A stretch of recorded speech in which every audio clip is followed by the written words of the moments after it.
Olá, tudo bem com vocês? Hoje, dia 315 da nossa leitura da palavra, nós vamos ler os capítulos 7 ao 9 do livro de Atos. Vamos à leitura? Capítulo 7. A defesa de Estevão. Então o sumo sacerdote perguntou a Estevão: isso de fato é assim? Estevão respondeu: irmãos e pais, escutem. O Deus da glória apareceu a Abraão, nosso pai, quando este estava na Mesopotâmia, antes de morar em Harã, e lhe disse: saia da sua terra e do meio da sua parentela e vá para a terra que eu lhe mostrarei. Então Abraão saiu da terra dos caldeus e foi morar em Harã, e dali, com a morte de seu pai, Deus o trouxe para esta terra em que vocês agora estão morando. Nela não lhe deu herança, nem sequer o espaço de um pé, mas prometeu dar-lhe a posse dela e depois dele a sua descendência, embora Abraão ainda não tivesse filhos. E Deus falou que a descendência dele seria peregrina em terra estrangeira, onde seriam escravizados e maltratados durante 400 anos. Deus disse ainda: castigarei a nação da qual forem escravos, e depois disso sairão daí e me servirão neste lugar. Então lhe deu a aliança da circuncisão. Assim, Abraão gerou Isaque e o circuncidou no 8º dia. E Isaque gerou Jacó, e Jacó gerou 12 patriarcas. Os patriarcas, invejosos de José, venderam-no para ser levado para o Egito, mas Deus estava com ele e o livrou de todas as aflições, concedendo-lhe também graça e sabedoria diante de Faraó, rei do Egito, que o constituiu governador daquela nação e de toda a casa real. Depois houve fome e grande sofrimento em todo o Egito e em Canaã, e nossos pais não achavam o que comer. Mas quando Jacó ouviu que no Egito havia trigo, mandou pela primeira vez os nossos pais até lá. Na segunda vez, José se fez reconhecer pelos seus irmãos, e o faraó veio conhecer a família de José. Então José mandou chamar Jacó, seu pai, e toda a sua parentela, isto é, 75 pessoas. Jacó foi para o Egito e ali morreu ele e também os nossos pais. Depois, eles foram transportados para Siquém e postos no túmulo que Abraão tinha comprado dos filhos de Amor em Siquém, pagando um certo preço. E quando já estava próximo o tempo em que Deus cumpriria a promessa feita a Abraão, o povo cresceu e se multiplicou no Egito, até que se levantou ali outro rei que não conhecia José. Este outro rei tratou com astúcia a nossa gente e torturou os nossos pais, a ponto de forçá-los a abandonar seus meninos recém-nascidos para que não sobrevivessem. Por esse tempo nasceu Moisés, que era formoso aos olhos de Deus. Durante 3 meses ele foi mantido na casa de seu pai. Quando tiveram de abandoná-lo, a filha de Faraó o recolheu e criou como seu próprio filho. E Moisés foi educado em toda a ciência dos egípcios e era poderoso em palavras e obras. Quando completou 40 anos, Moisés teve a ideia de visitar os seus irmãos, os filhos de Israel. Vendo um homem ser maltratado, saiu em defesa dele e vingou o oprimido, matando o egípcio. Ora, Moisés pensava que seus irmãos entenderiam que Deus queria salvá-los por meio dele. Eles, porém, não entenderam. No dia seguinte, Moisés aproximou-se de uns que brigavam e procurou reconduzi-los à paz, dizendo: homens, vocês são irmãos, por que estão maltratando um ao outro?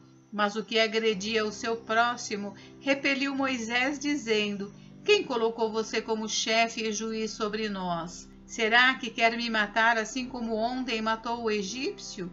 Ao ouvir isto, Moisés fugiu e se tornou peregrino na terra de Midian, onde lhe nasceram 2 filhos. Passados 40 anos, apareceu-lhe no deserto do Monte Sinai um anjo, por entre as chamas de uma sarça que estava queimando.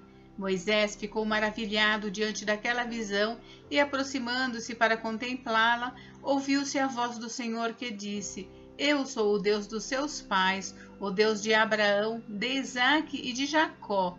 Moisés, tremendo de medo, não ousava contemplar a sarça. Então o Senhor disse: Tire as sandálias dos pés, porque o lugar em que você está é terra santa. Certamente vi o sofrimento do meu povo no Egito, ouvi o seu gemido e desci para libertá-lo. Venha agora, vou mandar você para o Egito. A esse Moisés, a quem tinham rejeitado, dizendo: quem colocou você como chefe e juiz? Deus enviou como chefe e libertador, com a assistência do anjo que lhe apareceu na sarça.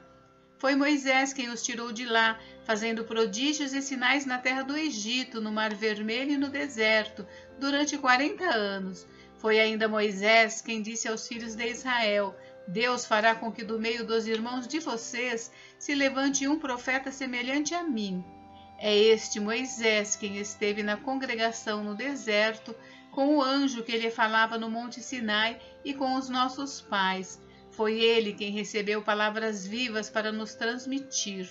Nossos pais não quiseram obedecer a Moisés, mas o rejeitaram e no seu coração voltaram para o Egito, dizendo a Arão: façam para nós deuses que vão adiante de nós, porque quanto a este Moisés que nos tirou da terra do Egito, não sabemos o que lhe aconteceu.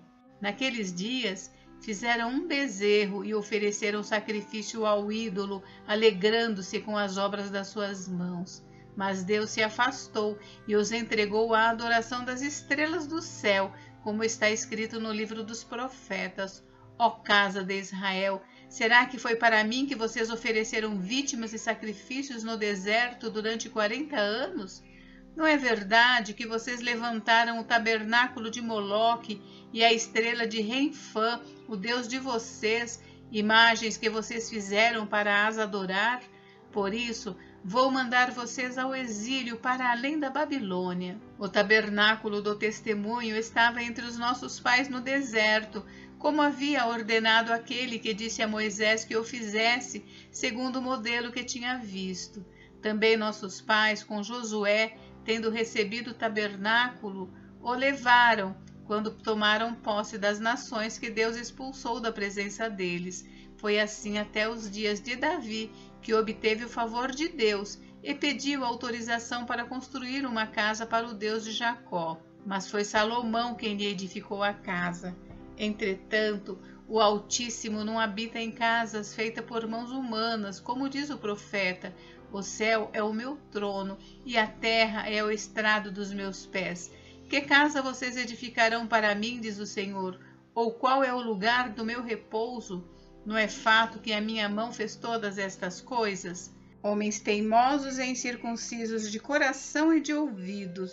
Vocês sempre resistem ao Espírito Santo. Vocês fazem exatamente o mesmo que fizeram os seus pais. Qual dos profetas os pais de vocês não perseguiram? Eles mataram os que anteriormente anunciavam a vinda do justo, do qual vocês agora se tornaram traidores e assassinos. Vocês que receberam a lei por ministério de anjos e não aguardaram. A morte de Estevão. Ao ouvirem isto, ficaram com o coração cheio de raiva e rangiam os dentes contra ele. Mas Estevão, cheio do Espírito Santo, fitou os olhos no céu e viu a glória de Deus e Jesus, que estava à direita de Deus. Então disse: eis que vejo os céus abertos e o Filho do Homem em pé à direita de Deus. Eles, porém, gritando bem alto, taparam os ouvidos e unânimes avançaram contra ele, e expulsando-o da cidade, o apedrejaram. As testemunhas deixaram as capas deles aos pés de um jovem chamado Saulo, e enquanto o apedrejavam, Estevão orava, dizendo: Senhor Jesus, recebe o meu espírito. Então, ajoelhando-se, gritou bem alto: Senhor, não os condenes por causa deste pecado. E depois que ele disse isso, morreu. Capítulo 8. E Saulo consentia na morte de Estevão. Saulo persegue a igreja. Naquele dia teve início uma grande perseguição contra a igreja em Jerusalém. Todos, exceto os apóstolos, foram dispersos pelas regiões da Judéia e de Samaria. Alguns homens piedosos sepultaram Estevão e fizeram grande lamentação por ele. Saulo, porém, queria destruir a igreja. Indo de casa em casa, arrastava homens e mulheres, lançando-os na prisão. Filipe prega em Samaria. Enquanto isso, os que foram dispersos iam por toda parte pregando a palavra. Filipe foi à cidade de Samaria e anunciava Cristo ao povo dali. As multidões unânimes davam atenção às coisas que Filipe dizia, ouvindo-as e vendo os sinais que ele fazia. Pois os espíritos imundos gritavam em alta voz, saíam de muitos que estavam possuídos por eles, e muitos paralíticos e coxos foram curados, e houve grande alegria naquela cidade. Simão, o mago. Havia naquela cidade um homem chamado Simão, que praticava artes mágicas e deixava o povo de Samaria admirado. Dizia ser alguém muito importante, e todos lhe davam ouvidos, do menor ao maior, dizendo: este homem é o poder de Deus, chamado o grande poder. Davam atenção a ele, porque durante muito tempo os havia impressionado com as suas artes mágicas. Quando, porém, deram crédito a Filipe, que os evangelizava a respeito do reino de Deus e do nome de Jesus Cristo, iam sendo batizados, tanto homens como mulheres. O próprio Simão abraçou a fé e, tendo sido batizado, acompanhava Filipe de perto, observando extasiado os sinais e grandes milagres praticados. Pedro e João em Samaria. Quando os apóstolos que estavam em Jerusalém ouviram que o povo de Samaria tinha recebido a palavra de Deus, enviaram-lhes Pedro e João. Chegando ali, oraram por eles para que recebessem o Espírito Santo, pois o Espírito ainda não havia descido sobre nenhum deles, tinham apenas sido batizados em nome do Senhor Jesus. Então lhes impuseram as mãos e eles receberam o Espírito Santo. Quando Simão viu que pelo fato de os apóstolos imporem as mãos era concedido o Espírito Santo, ofereceu-lhes dinheiro, dizendo: deem também a mim este poder, para que a pessoa sobre a qual eu impuser as mãos receba o Espírito Santo. Mas Pedro respondeu: que o seu dinheiro seja destruído junto com você, pois você pensou que com ele poderia adquirir o dom de Deus. Não existe porção nem parte para você nesse ministério, porque o seu coração não é reto diante de Deus. Portanto, arrependa-se desse mal e ore ao Senhor. Talvez ele o perdoe por esse intento do seu coração, pois vejo que você está cheio de inveja e preso em sua maldade. Simão disse aos apóstolos: peço que vocês orem ao Senhor por mim, para que não me sobrevenha nada do que vocês disseram. Eles, porém, tendo dado seu testemunho e pregado a palavra do Senhor, voltaram para Jerusalém e evangelizavam muitas aldeias dos samaritanos. Filipe e o eunuco. Um anjo do Senhor disse a Filipe: levante-se e vá para o sul, no caminho que desce de Jerusalém a Gaza. Este se acha deserto. Filipe se levantou e foi. Havia um etíope eunuco, alto oficial de Candace, rainha dos etíopes, o qual era superintendente de todo o seu tesouro. Ele tinha vindo adorar em Jerusalém e estava regressando ao seu país, e assentado na sua carruagem, vinha lendo o profeta Isaías. Então o Espírito disse a Filipe: aproxime-se dessa carruagem e acompanhe-a. Correndo para lá, Filipe ouviu que o homem estava lendo o profeta Isaías. Então perguntou: o senhor entende o que está lendo?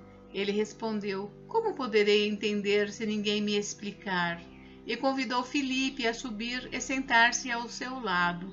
Ora, a passagem da escritura que ele estava lendo era esta: foi levado como ovelha ao matadouro, e como um cordeiro mudo diante do seu tosqueador, ele não abriu a boca. Na sua humilhação, lhe negaram justiça. Quem poderá falar da sua descendência? Porque a vida dele é tirada da terra.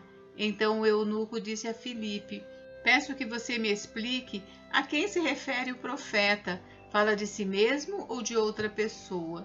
Então Filipe explicou, e começando com esta passagem da Escritura, anunciou-lhe a mensagem de Jesus.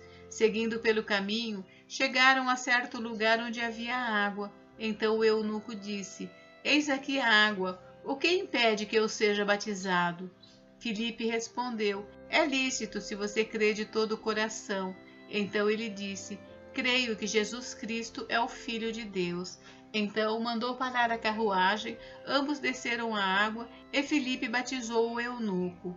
Quando saíram da água, o Espírito do Senhor arrebatou Filipe e o eunuco não o viu mais, e este foi seguindo seu caminho cheio de alegria. Mas Filipe foi visto outra vez em Azoto e, seguindo viagem, evangelizava todas as cidades até chegar a Cesareia. Capítulo 9. A conversão de Saulo. Saulo, respirando ainda ameaças e morte contra os discípulos do Senhor, dirigiu-se ao sumo sacerdote e lhe pediu cartas para as sinagogas de Damasco, a fim de que, caso achasse alguns que eram do caminho, tanto homens como mulheres, os levasse preso para Jerusalém.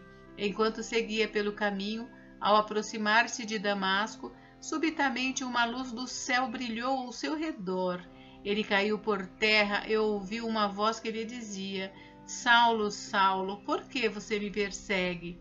Ele perguntou: Senhor, quem é você? E a resposta foi: Eu sou Jesus, a quem você persegue. Mas levante-se e entre na cidade, onde lhe dirão o que você deve fazer. Os homens que viajavam com Saulo pararam emudecidos, ouvindo a voz, mas não vendo ninguém. Então Saulo se levantou do chão e, abrindo os olhos, nada podia ver, e guiando-o pela mão, levaram-no para Damasco. Esteve 3 dias sem ver, durante os quais nada comeu nem bebeu. A visita de Ananias. Havia em Damasco um discípulo chamado Ananias. O Senhor lhe apareceu numa visão e disse: Ananias. Ao que ele respondeu: Eis-me aqui, Senhor. Então o Senhor lhe disse: Levante-se e vá à rua que se chama Direita, e na casa de Judas procure um homem de Tarso chamado Saulo. Ele está orando, e numa visão viu entrar um homem chamado Ananias e impor-lhe as mãos para que recuperasse a vista. Ananias, porém, respondeu: Senhor, de muitos tenho ouvido a respeito desse homem, quanto mal tem feito aos seus santos em Jerusalém. E aqui em Damasco ele tem autorização dos principais sacerdotes para prender todos os que invocam o teu nome. Mas o Senhor disse a Ananias: Vá, porque este é para mim um instrumento escolhido para levar o meu nome diante dos gentios e reis, bem como diante dos filhos de Israel. Pois eu mesmo vou mostrar a ele quanto deve sofrer pelo meu nome. Então Ananias foi, e entrando na casa, impôs as mãos sobre Saulo, dizendo: Saulo, irmão, o Senhor Jesus, que apareceu a você no caminho para cá, me enviou para que você volte a ver e fique cheio do Espírito Santo. Imediatamente caíram dos olhos de Saulo umas coisas parecidas com escamas, e ele voltou a ver. A seguir levantou-se e foi batizado, e depois de comer sentiu-se fortalecido. Saulo em Damasco. Saulo permaneceu alguns dias com os discípulos em Damasco, e logo nas sinagogas proclamava Jesus, afirmando que ele é o Filho de Deus. Todos os que ouviam Saulo estavam atônitos e diziam: Não é este o que exterminava em Jerusalém os que invocam o nome de Jesus e veio para cá precisamente para prender e levá-los aos principais sacerdotes? Saulo, porém, mais e mais se fortalecia e confundia os judeus que moravam em Damasco, demonstrando que Jesus é o Cristo. Saulo escapa dos judeus. Decorridos muitos dias, os judeus resolveram matar Saulo, mas ele ficou sabendo do plano deles. Dia e noite guardavam também os portões da cidade para o matar. Mas os discípulos de Saulo tomaram-no de noite e, colocando-o num cesto, desceram-no pela muralha. Saulo em Jerusalém e em Tarso. Quando chegou a Jerusalém, Saulo procurou juntar-se aos discípulos de Jesus, porém todos tinham medo dele, não acreditando que ele fosse discípulo. Mas Barnabé, tomando-o consigo, levou-o aos apóstolos, contou-lhes como Saulo tinha visto o Senhor no caminho e que o Senhor tinha falado com ele. Também contou como, em Damasco, Saulo tinha pregado ousadamente em nome de Jesus. E Saulo ficou com eles em Jerusalém, entrando e saindo, pregando ousadamente em nome do Senhor. Falava e discutia com os helenistas, mas eles procuravam matá-lo. Quando isto chegou ao conhecimento dos irmãos, levaram Saulo até Cesareia e dali o enviaram para Tarso. A igreja cresce. Assim, a igreja tinha paz por toda a Judéia, Galiléia e Samaria, edificando-se e caminhando no temor do Senhor, e no consolo do Espírito Santo crescia em número. A cura de Enéas. Passando Pedro por toda parte, foi também visitar os santos que moravam em Lida. Encontrou ali certo homem chamado Enéas, que havia 8 anos jazia de cama, pois era paralítico. Pedro lhe disse: Enéas, Jesus Cristo cura você. Levante-se e arrume a sua cama. Ele imediatamente se levantou. Todos os habitantes de Lida e da região de Saron viram Enéas e se converteram ao Senhor. A ressurreição de Dorcas. Em Jope havia uma discípula chamada Tábita, nome este que traduzido é Dorcas. Ela era notável pelas boas obras e esmolas que fazia. Aconteceu que naqueles dias ela adoeceu e veio a morrer. Depois de a lavarem, puseram o corpo num quarto do andar superior. Como Lida ficava perto de Jope, os discípulos, ouvindo que Pedro estava ali, enviaram-lhe 2 homens com o seguinte pedido: não se demore em vir até nós. Pedro se aprontou e foi com eles. Quando chegou lá, eles o levaram ao quarto do andar superior. Todas as viúvas o cercaram, chorando e mostrando-lhe túnicas e vestidos que Dorcas tinha feito enquanto estava com elas. Mas Pedro mandou que todos saíssem, ajoelhou-se e orou. Depois, voltando-se para o corpo, disse: Tábita, levante-se. Ela abriu os olhos e, vendo Pedro, sentou-se. Ele, dando-lhe a mão, ajudou-a a ficar em pé e, chamando os santos, especialmente as viúvas, apresentou-a viva. Isto se tornou conhecido em toda a cidade de Jope, e muitos creram no Senhor. Pedro ficou ali em Jope muitos dias, na casa de um curtidor chamado Simão. Gente, encerramos por hoje, mas amanhã tem mais. Fiquem com Deus, Deus abençoe vocês. Até amanhã.